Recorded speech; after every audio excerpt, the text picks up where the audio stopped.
Hello, welcome to Wednesday's Not Today with me, Mark Dennison. Hope you're doing okay. Here's what's on the show for you this evening. Firstly, we've heard from a D-Day veteran whose story was one of many celebrated at a very special gallery this week.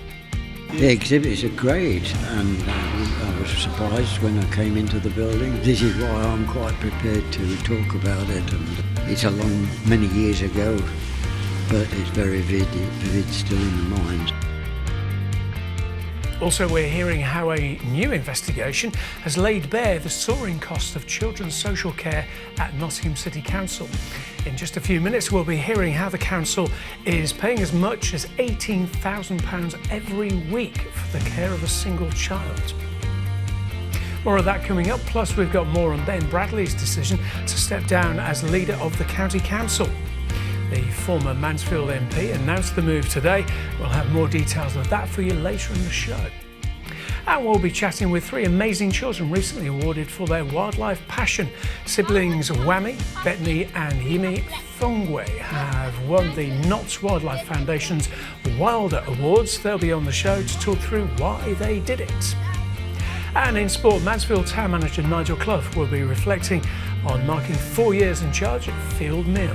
We're in the top 6 of that division, so but I think you have to look beneath that as well, and I hope that the whole club has to make progress. The academy certainly has, and the under-21s group we now have, so I think we're in a better place than we were 4 years ago. All of that and loads more coming up for you on today's show. But firstly, spiralling costs for children's social care at Nottingham City Council have been laid bare after new figures reveal the authority is paying as much as £18,000 a week for just one child. The Labour-led authority now spends about 70% of its entire annual budget on adult and children's social care, with a large chunk going to private care providers. New freedom of information data has just explained how challenging the issue is, and our local democracy reporter Joe Locker has been investigating this story for a while now. He joins me to talk through the figures. Joe, how high are these costs exactly? Yeah, absolutely, and they are incredibly high costs, as is the same across the entire country pretty much, with every council battling soaring costs in adults and particularly children's social care. So as you mentioned earlier, and as was mentioned earlier on the show, individual children, the care that they need, these vulnerable children with complex needs, is costing, upwards of £18,000 every single week. So that's just under £1 million every year for a single child. So it's a lot of money. And, I've read about councils paying above £1 million every year for a single child as well. So, this is a serious problem that a lot of councils are battling across the country. So the City Council has about 650 children in care at the moment. And a lot of that money goes towards private firms to care for these children. And these private firms make up about 80% of the children's home market at the minute. So, the only option really for councils is to, put children in these homes that are run by private companies. So in 2023-24, so that was the last financial year, the council paid £61 million to private and third-party care firms. And this has gone up significantly. So I've been covering this for a few years now. Back in 2022-23, so that was the year before last, 44 million, so that's a significant increase. Then the year before that, 33 million. So it's gone up from 33 million to 61 million in a matter of years. Why? Why are the costs so high? It's a good question, Mark. So it's very complex, but, it's down to, so at the minute, 70% of the council's budget goes on adults and children's social care, so a huge portion of its budget. So Councillor Cheryl Barnard, who's the executive member for children, says, they're at the mercy of this broken market. Charities are saying due to government funding cuts to councils, early intervention for these children has sort of been lost. And as poverty increases, you have more children needing to go into care. And that just means more demand. So, couple demand with a shortage of placements and a shortage of staff, and you've got these huge costs for children in care. So. Yeah. So what's the council say? Yeah, so I spoke to Cheryl Barnard about this, who's a foster carer, has been a foster carer herself. She says the council's managed to reduce the number of children in care by about 100 over the last 14 months. So that's a positive. But, she says private firms are still putting the costs up. We've had inflation, the COVID pandemic, which caused problems. And she says, the government needs to sort of step in to stop this excessive profiteering of these firms. Deputy Leader of the Council, Ethan Radford, says, we're trapped in a broken system. So, there needs to be changes to fundamentally the entire system to bring these costs down. I know you've been talking to Terry Galloway, who's a care campaigner as well. What's Terry had to say? Yeah, so Terry, I've been speaking to him for many years now. He was put in over 100 different places when he was growing up as a child in care. He promised his sister Hazel to change the system before she was murdered by her boyfriend. So he says it's an unpredictable system. So councils are battled. Children can come in to the council needing care at any time of day, any day of the week, and that. The council then needs placements to put them in to care for them. So, whatever's there, they're going to have to use. And, that might be a placement that's significantly costly. And he says public services must, in the future, be designed to remove these barriers, a number of barriers to, bring these costs down and make sure these children are getting the care that they deserve and need. All right, we'll leave it there for now. Joe, thank you for the update. Moving on to your top story of the day now, and this weekend we'll see hundreds of remembrance services and events across Notts, all to commemorate those who've served and sacrificed in our armed forces. But last night a unique photography exhibition opened in Newark that will show the faces and the stories of those who've defended the nation, one of whom was one of the last remaining D-Day veterans in the whole of the country. Jack Sims has more. They say a photograph can speak 1,000 words, but for the images exhibited here in Newark, they tell the stories of sacrifice by those who have served in our armed forces. Paying It Forward, a veteran's story, uniquely tells the tales of the veterans of Notts, all taken by Paul Saxby, who himself served in the Royal Air Force. This exhibition is more than just pictures. As a QR code below, each image takes you to individual interviews, all preserving the memories of their time in the service and those who have been lost. Their memories such as those of Les Budding, a 99-year-old D-Day veteran who operated an anti-aircraft gun on a landing craft 80 years ago. He hopes Paul's photographs will pass on his story to younger generations. The exhibits are great, and I was surprised when I came into the building. I didn't realise they've got that many portraits and stuff like that, and we'd like to see a lot of the younger people coming through. This is why I'm quite prepared to talk about it, and it's many years ago, but it's very vivid still in the minds. The project was made in collaboration with Nottinghamshire County Council and local business Motofinity. Both organisations are eager to show the county's commitment to former armed forces. And photographer Paul Saxby says it will help the local community better understand veterans around the time of remembrance. Over the period of the interviews, it became quite clear that there's people in the local community, you might not be obvious that they're suffering. If this exhibition has highlighted that and made people aware of those sort of issues, then I'm happy. I think I've done what I've aimed to achieve. The event has allowed those who had their pictures taken to come face to face, not just with themselves, but with other veterans too. And those involved praised the exhibition. I think it's absolutely fantastic. He's an excellent photographer. He's really captured the essence of everybody. I think he's done an absolutely wonderful job, and he deserves all the praise he gets. When you look at the photos, okay, you can see faces, you can see the photo. It's a story behind it. It's about the people. The veterans are the people of Newark, along with the people of Newark. The display will be running until November the 14th, ensuring that the people of Newark can see the extraordinary stories of just some of the faces that they pass on the streets.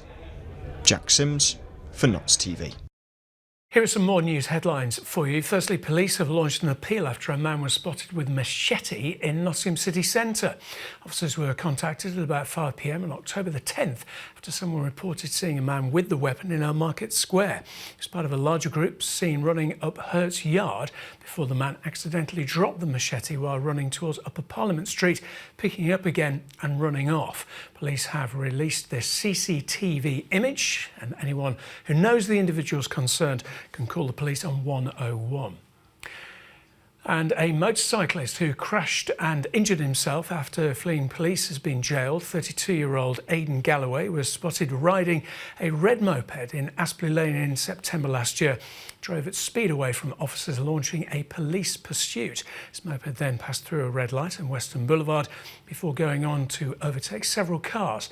He later crashed around Basford and required hospital treatment. Galloway of Bridlington Street was jailed for 10 months in Crown Court on Monday after admitting to several offences.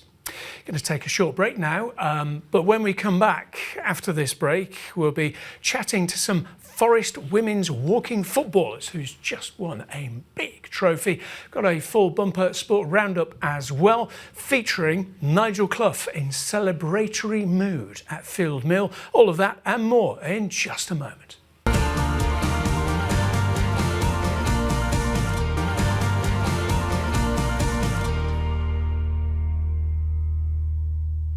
Hello, welcome back to Wednesday's show. I'm Mark Dennison. Here's what's happening in Notts today. Firstly, Nottinghamshire County Council leader Ben Bradley has announced he's stepping down from the role this year.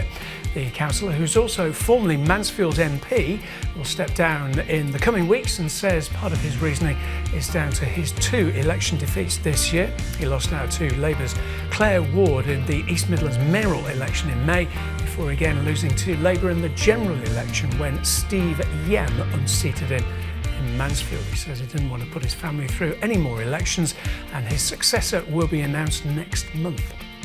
Next, police are investigating reports of people launching fireworks at each other in Radford. Officers were called to Midland Way at 10:20 on bonfire night after initially getting reports of disorder involving large groups of people.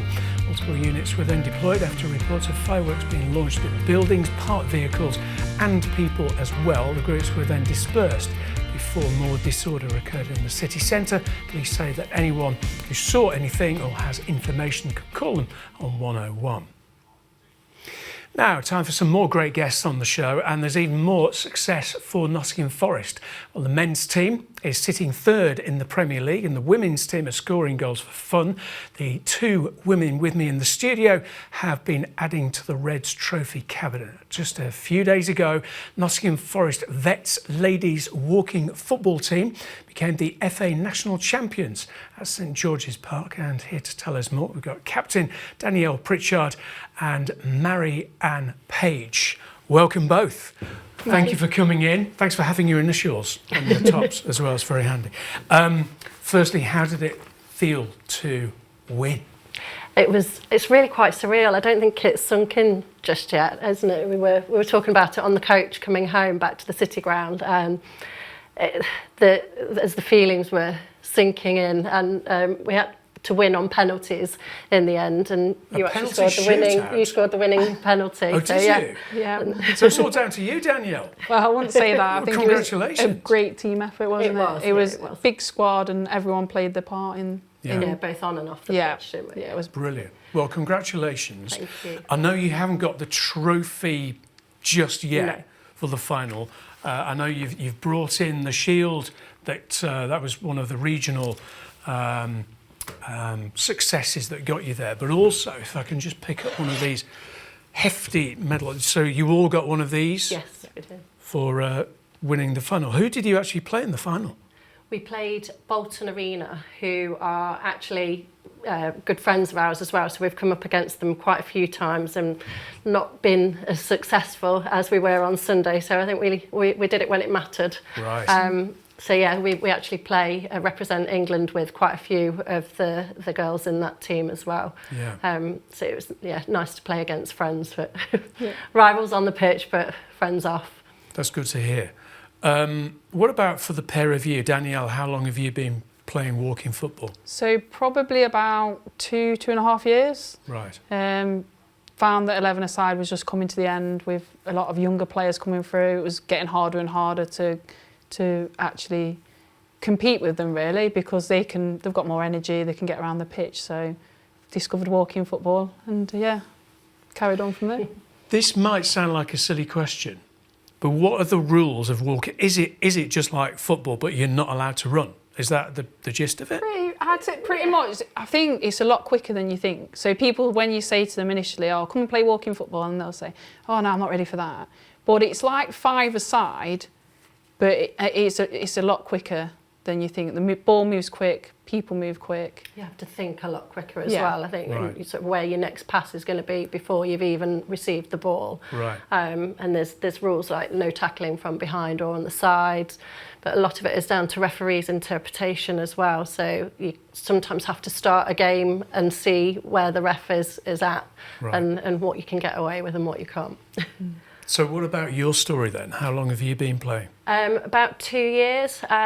Similar sort of things I was still playing 11-a-side, and Danielle said to come along and try it.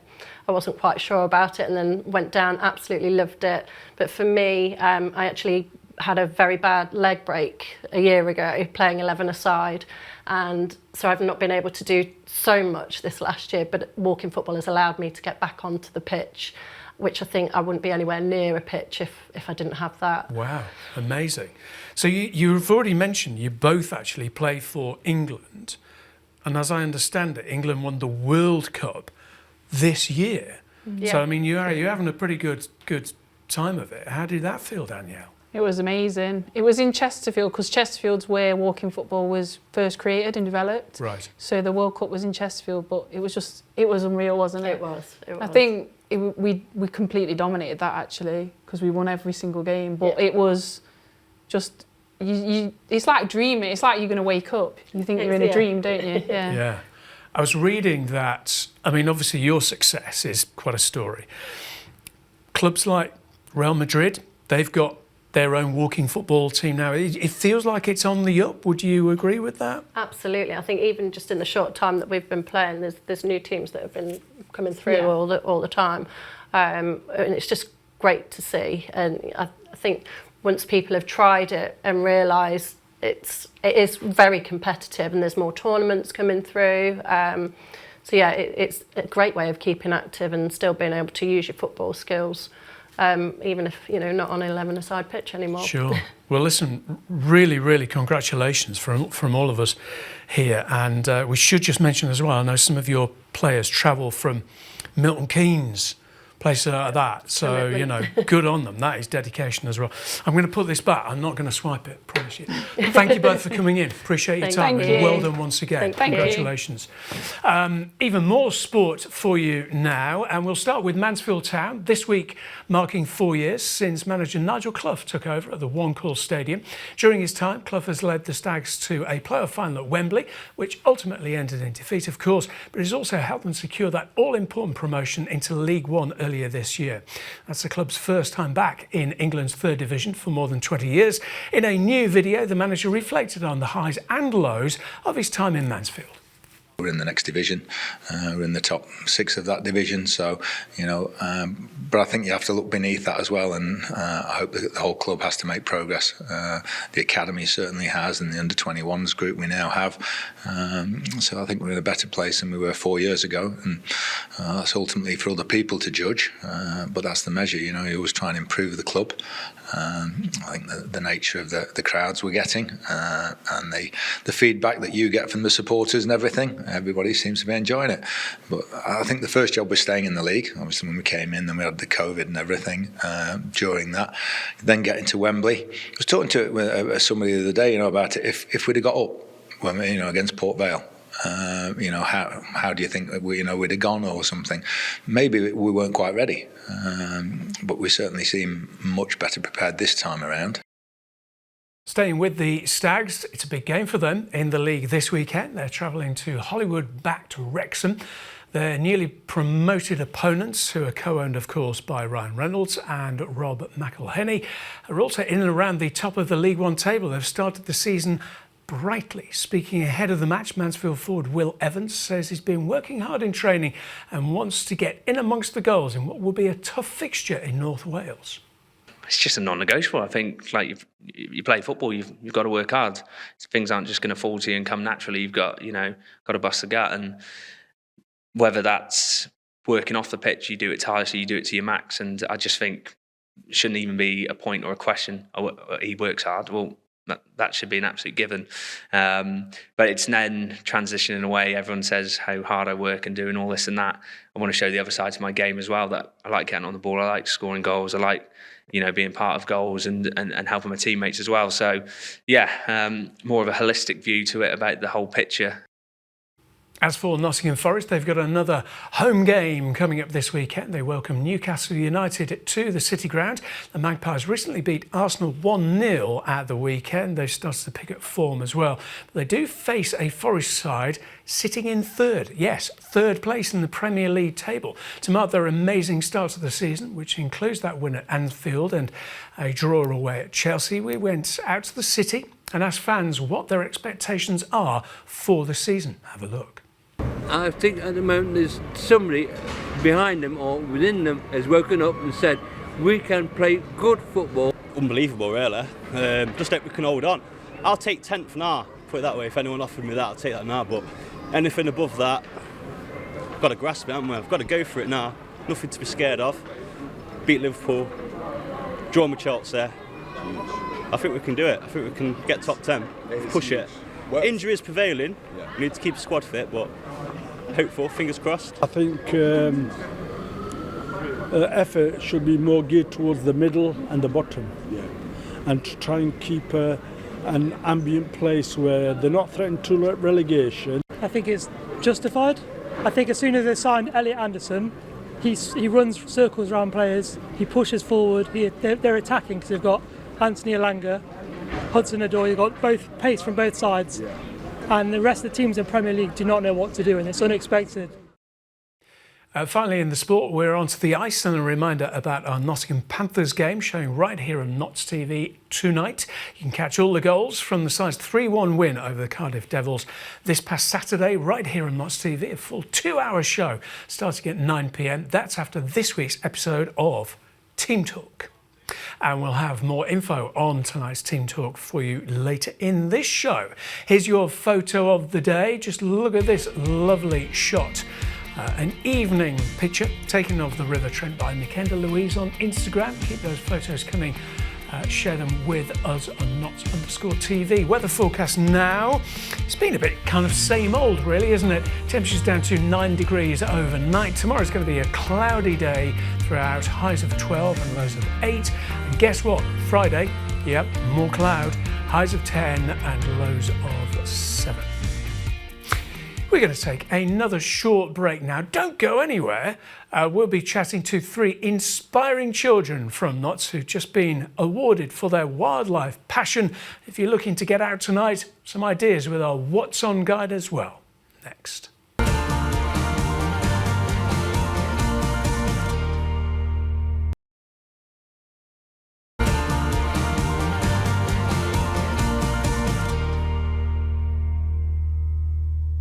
Hello, welcome back to Wednesday's show. I'm Mark Dennison. Here's what's happening in Notts today. And firstly, Ashfield MP Lee Anderson has been forced to apologise after breaching Parliament's bullying and harassment policy.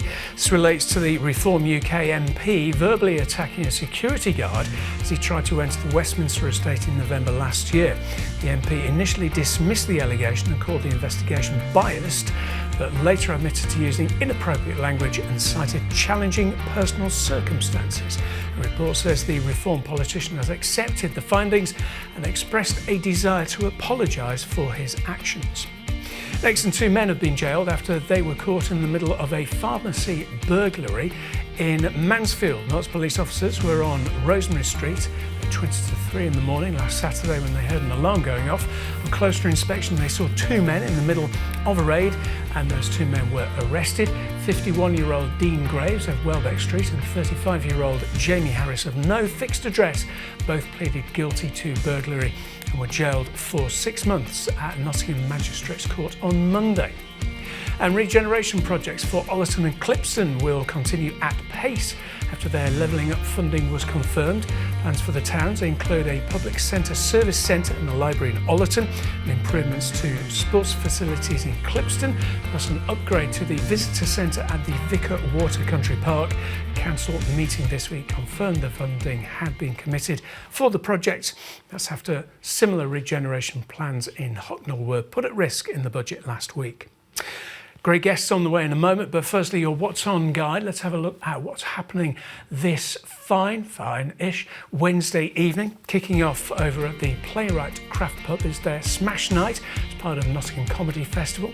Going to be a barrel of laughs there. Tickets are available for that, £5.50, and starts at 7:30. Something a little different, you can head to the Three Crowns on Upper Parliament Street for their Break My Game playtesting event. It's where you can try out new board games made by local designers. It's free entry, starts at 7 o'clock. And if you're between the ages of 20 and 30, if you're single and ready to mingle, head to the Revolucion de Cuba for their speed dating night at 7:30. Whatever you do, enjoy your evening.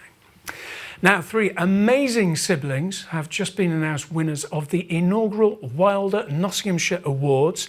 That celebrates people going the extra mile to make a change on issues around protecting our county's nature. Wami, Mbetni and Yimi Fongwe from Hucknall have been working alongside the Nottinghamshire Wildlife Trust to make sure we're all doing our bit to look after wildlife and green spaces. They've been planting trees and making climate change adverts to motivate everyone to do their part in being sustainable, like recycling. And the siblings join me now to tell us all. Look at you, superstars. How are you doing? You all right? Good, thank you. And you? I'm very well, thank you. No one ever asks about me. Wami, tell me about what you've been doing. So, as many people know, we've been doing litter picking since we were 6, but we've been doing so much more. We've been doing collecting soft plastics, recycling them, because people need to learn that climate change is something very seriously, and if we go the extra mile, then we can make a difference to this world. We also make adverts, like you said, and videos interviewing other companies and groups about what they do on climate change. I'm very intrigued about these adverts. Do you want to give me a sneak preview of one of these adverts, just in the words that you say? What does the advert actually say? Well, we just introduce the person we're interviewing. Yeah. Obviously, we go through about what the organisation actually does, how they affect the environment, and how they're helping the climate change situation. Right. How have you found the whole process, Yumi? Have you enjoyed it? Yes, it's been lovely. I love making an awareness to all the people because it shows that they really appreciate it and they're really listening, so then we can all make a difference. Yeah.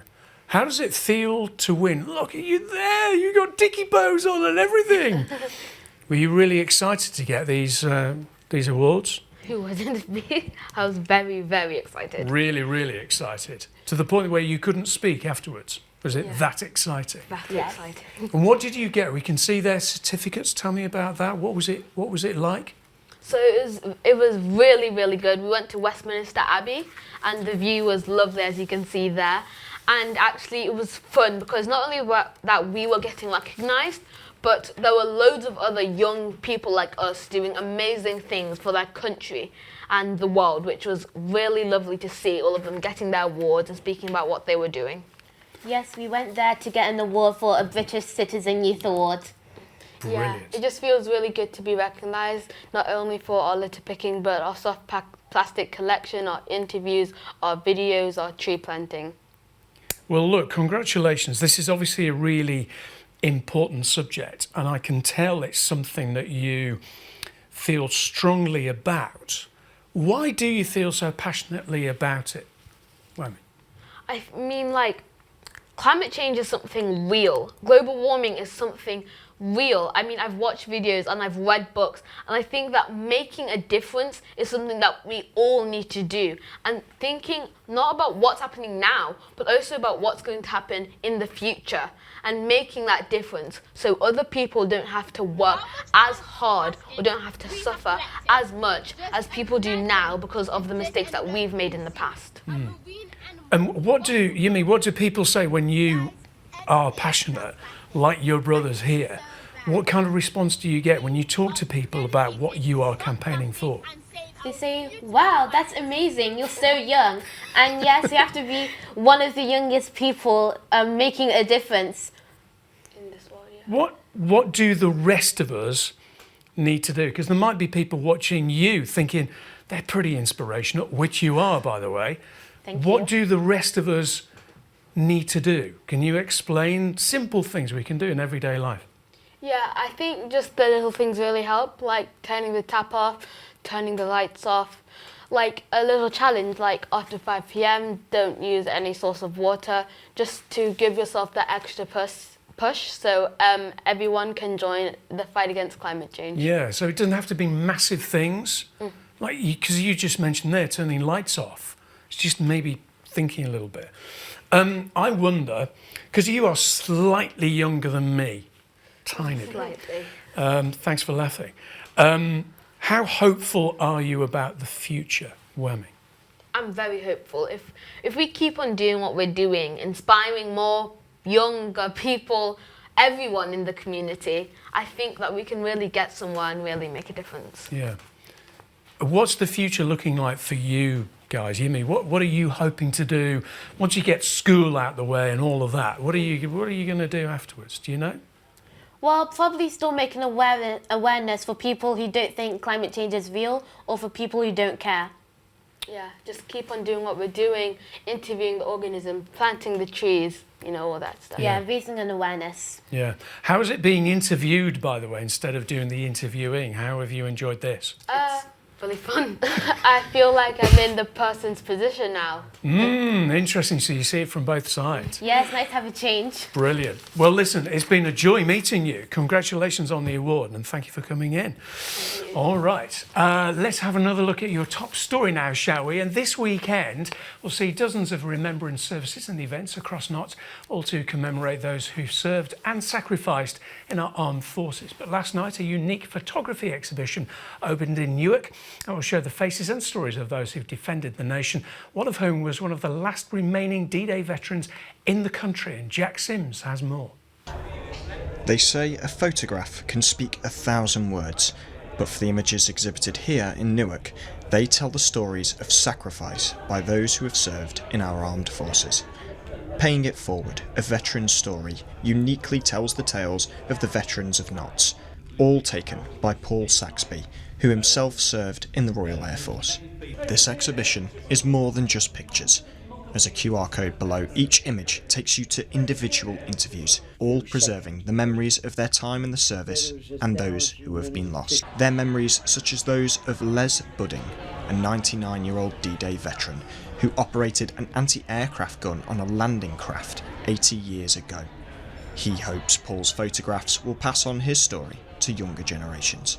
The exhibits are great, and I was surprised when I came into the building. I didn't realise they've got that many portraits and stuff like that, and we'd like to see a lot of the younger people coming through. This is why I'm quite prepared to talk about it, and it's many years ago, but it's very vivid still in the minds. The project was made in collaboration with Nottinghamshire County Council and local business Motofinity. Both organisations are eager to show the county's commitment to former armed forces. And photographer Paul Saxby says it will help the local community better understand veterans around the time of remembrance. Over the period of the interviews, it became quite clear that there's people in the local community who might not be obvious that they're suffering. If this exhibition has highlighted that and made people aware of those sort of issues, then I'm happy. I think I've done what I've aimed to achieve. The event has allowed those who had their pictures taken to come face to face, not just with themselves, but with other veterans too. And those involved praised the exhibition, I think it's absolutely fantastic. He's an excellent photographer. He's really captured the essence of everybody. I think he's done an absolutely wonderful job, and he deserves all the praise he gets. When you look at the photos, okay, you can see faces, you can see the photo. It's a story behind it. It's about the people. The veterans are the people of Newark, along with the people of Newark. The display will be running until November the 14th, ensuring that the people of Newark can see the extraordinary stories of just some of the faces that they pass on the streets. Jack Sims for Notts TV.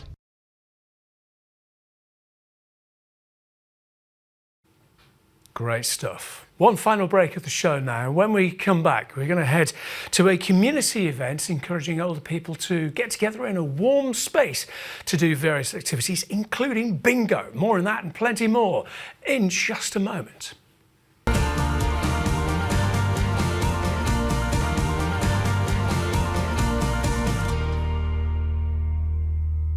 Welcome back to Notts Today. I'm Mark Dennison. Here are some more of your headlines of this Wednesday. Details have been confirmed for the annual Remembrance Service at Nottingham's Victoria Embankment. The ceremony on the banks of the River Trent, of course, sees officials from the city and county councils joining veterans and the public to pay their respects to the fallen. The ceremony will begin at 10:45, including a 2-minute silence and wreath-laying ceremony. The Nottinghamshire Band of the Royal Engineers and the Nottingham Hospitals Choir will be performing, and there'll also be a parade along the embankment. And the former Wilko store in Beeston Town Centre will get new life after another retailer was confirmed for the building. The shop on the square closed in September last year after the high street giant went into administration. It's remained closed since then, despite other stores across the county being turned into outlets like Poundland or B&M. But now the Beeston store will get a new tenant. The budget department brand Boys was announced for the site.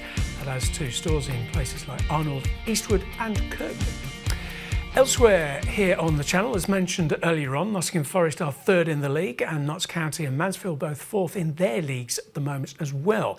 That makes our weekly show, Team Talk, very exciting at the moment.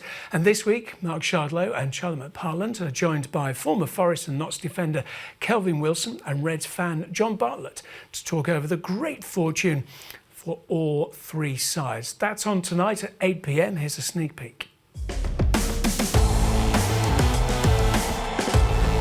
Got good players all over the pitch. And Forest will have a probably dodgy patch. I hope they don't. It happens every season with every team. But they're so well equipped. Nuno didn't know last season, and the manager before that didn't know. You know, they didn't know what was his best team, what was his best players appearing. But now I think players are just picking a team for him now with their performances. I sat at the Forest game. I sat at a table like I was having a cup of coffee, and there was this Forest fan sat at that end of the table. And he goes, "I'm still not sure of Nuno." I swear it. And I went, I'm looking at him, I'm going, I says, "Charlie, be quiet." John, you're going to tell me Europe, aren't you? No. Oh dear. I'm gonna. You got whiskey in there? No. Listen, you never know. Look what happened to Leicester. Look what happened to Leicester a few years ago. When he first came, and I says all he'll only ever be at Mansfield Town is a success.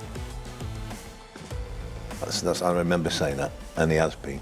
He's not been a failure. He's not failed at anything while they've been at that club. But I was a player at Notts, and we got an FA Cup tie against Middlesbrough at Meadow Lane, and it sold out, and that was a great day. They brought all their big guns down. You know, I think it was Risinger. I think we had Ravanelli, these Premier players. League days for them. So I was only a young lad, and I remember I think got Risinger's shirt after that game. That's Team Talk tonight at 8 on Notts TV. Next, a funeral service here in Notts is helping local residents cope with the spiralling costs of funerals. Latest figures from the Bramcote Bereavement Service shows the average cost of a funeral is nearly £5,000, with some close to 10.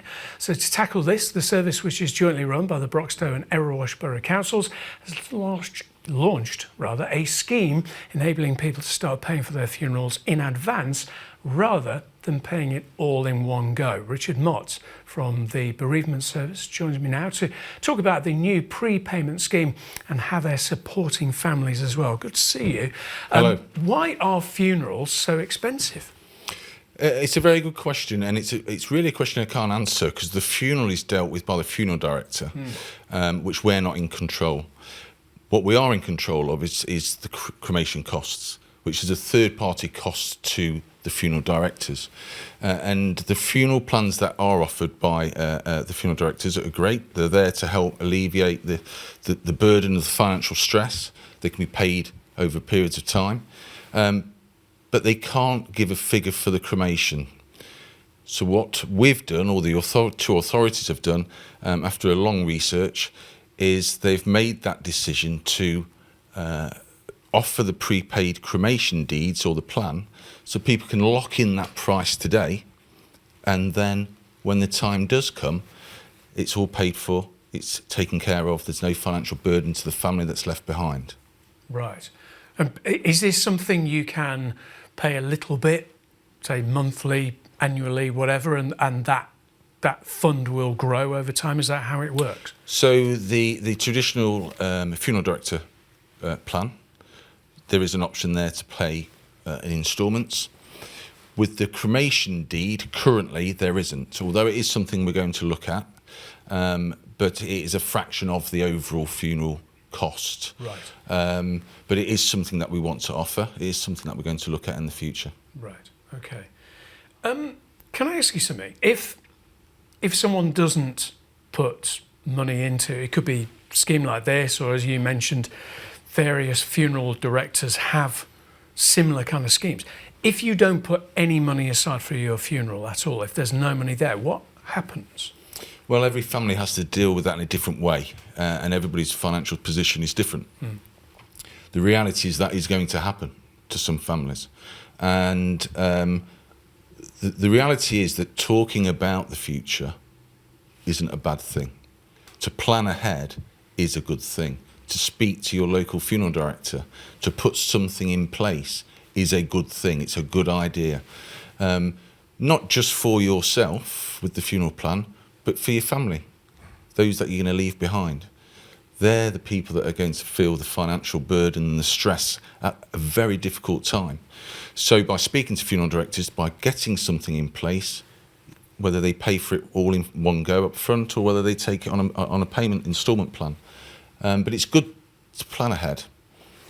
But for those that make no plans, it is without doubt a difficult time. Yeah. And what a lot of families will do, they will look at cheaper alternatives of the direct cremation, which we all see advertised. Many national companies now that offer it at very good prices, and people will be turning perhaps towards that option rather than staying in the local area with their local funeral director where their loved one's taken care of. We've been covering the story of tributes on graves in Broxtowe. I'm aware this is a local authority issue, but I know you've been kind of involved in this conversation along the way. I just wonder what the latest is.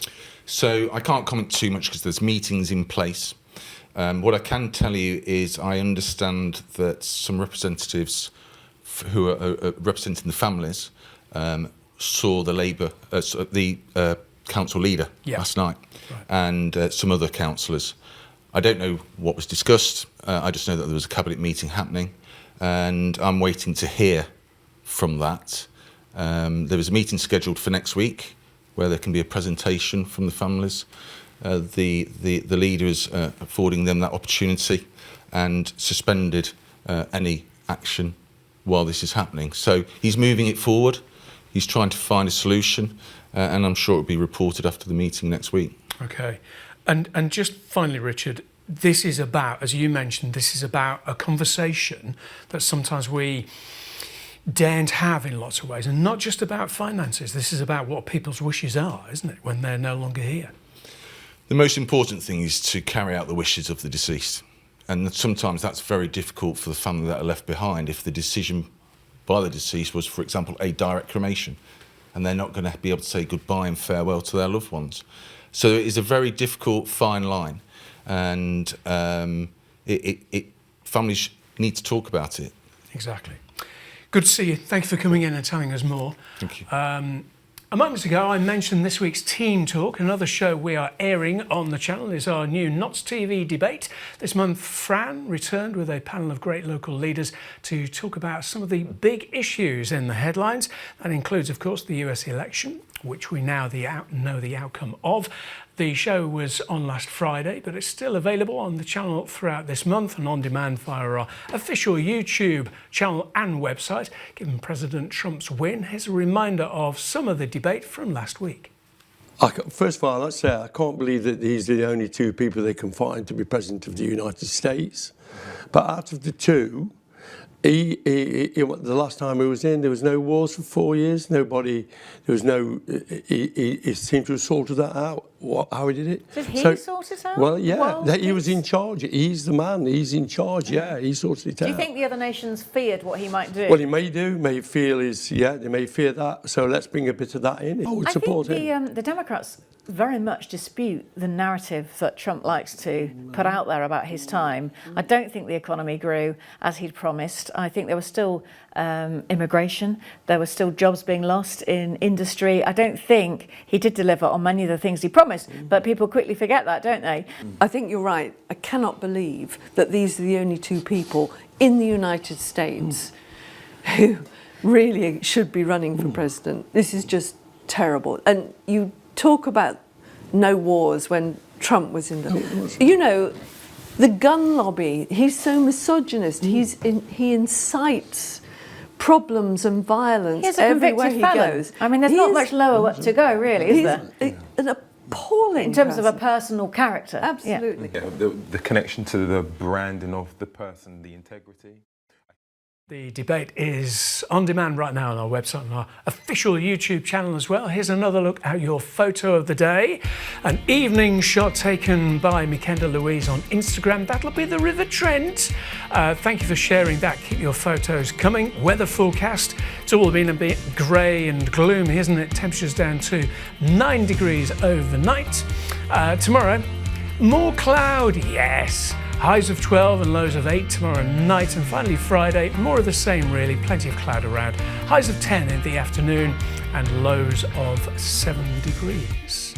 That's pretty much the end of today's show, I'm afraid. Thank you to all of our brilliant guests and to the team behind the scenes here. Emma's here to do it all over again, 5:30 tomorrow. Goodbye.